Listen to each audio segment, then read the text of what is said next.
সাধারণ সর্দি কাশি একটি ভাইরাস দ্বারা সৃষ্ট হয় যা আপনার নাক এবং গলাকে সংক্রামিত করে, তবে এটি বিপজ্জনক নয়।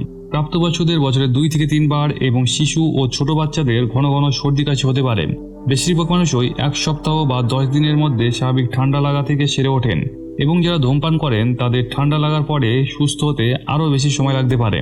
সাধারণ সর্দি কাশি থেকে যে লক্ষণ বা উপসর্গগুলি দেখা যায় সেগুলি হলো বন্ধ নাক, গলা ব্যথা, কাশি, হালকা মাথা ব্যথা, হাঁচি, স্বল্প জ্বর প্রভৃতি। যদি এই লক্ষণগুলি অতিরিক্ত মাত্রায় দেখা যায় তাহলে আপনার একজন ডাক্তারের পরামর্শ নেওয়া উচিত। আর যদি স্বল্প মাত্রায় দেখা যায় তাহলে আপনি আমাদের দেওয়া ঘরোয়া টিপসগুলি ফলো করতে পারেন। তাহলে শুরু করা যাক। নাম্বার 1, আদা চা।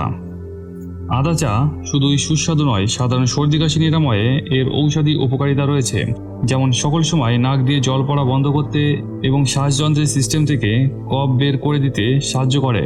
আদার অনেক স্বাস্থ্য সুবিধার মধ্যে সাধারণ সর্দি কাশির উপসর্গগুলি উপশম করা এবং নিরাময় প্রক্রিয়াকে আরও দ্রুত করার ক্ষমতার জন্য সুপরিচিত। নাম্বার 2, গরম জল। প্রতিদিন সকালে হালকা গরম জল পান করা সাধারণ সর্দি কাশি এবং গলা ব্যথা প্রতিরোধ চিকিৎসায় সহায়তা করতে পারে। গরম জল গলা জ্বালা কমায় এবং শরীরে জলের মাত্রা সঠিক রাখার পাশাপাশি শরীর থেকে সংক্রমণ দূর করতে সাহায্য করে। নাম্বার 3, দুধ ও হলুদ। হলুদ প্রায় সমস্ত বাঙালি রান্নাঘরের একটি গুরুত্বপূর্ণ উপাদান। এটিতে একটি শক্তিশালী অ্যান্টিঅক্সিডেন্ট রয়েছে যা অনেক স্বাস্থ্য সমস্যায় চিকিৎসা করতে ব্যবহৃত হয়। সর্দি কাশির বিরুদ্ধে লড়াই করার অন্যতম সেরা উপায় হলো 1 গ্লাস গরম দুধের সাথে হলুদ মিশিয়ে খাওয়া। প্রতিদিন ঘুমোতে যাওয়ার আগে 1 গ্লাস গরম হলুদ দুধ পান করুন। এটি আপনাকে সর্দি কাশি থেকে দ্রুত ভালো হতে সাহায্য করবে। নাম্বার 4, লবণ জল দিয়ে গার্গল করা। পুরনো দিনে লোকেরা সর্দি কাশি নিরাময় করার জন্য লবণ জল দিয়ে গার্গল করতেন। এই লবণ জলে কিছুটা হলুদ যোগ করলেও আরও বেশি উপকার পাওয়া যায়। নাম্বার 5, মধু এবং ব্র্যান্ডি।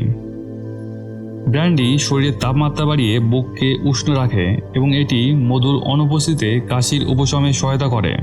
আপনি যদি সর্দি কাশিতে ভোগেন তবে 1 চামচ ব্র্যান্ডি কিছু মধুর সাথে মিশিয়ে খেলে বেশ উপকার পাওয়া যায়।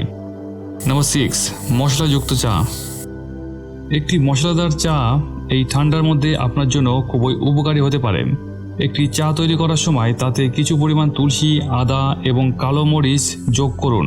সাধারণ সর্দি কাশির বিরুদ্ধে লড়াই করতে এই 3টি উপাদান খুবই গুরুত্বপূর্ণ ভূমিকা পালন করে। নাম্বার 7, আমলা।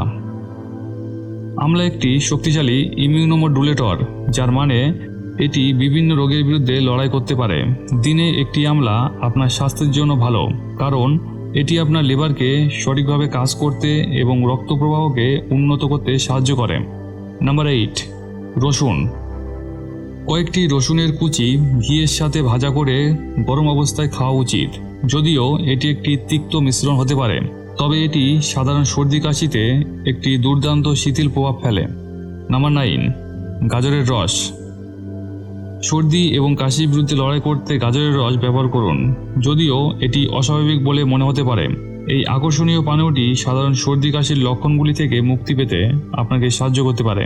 তো আজকের এই ভিডিওটি আপনাদের কেমন লাগলো সেটি নিচে কমেন্ট বক্সে অবশ্যই জানাবেন।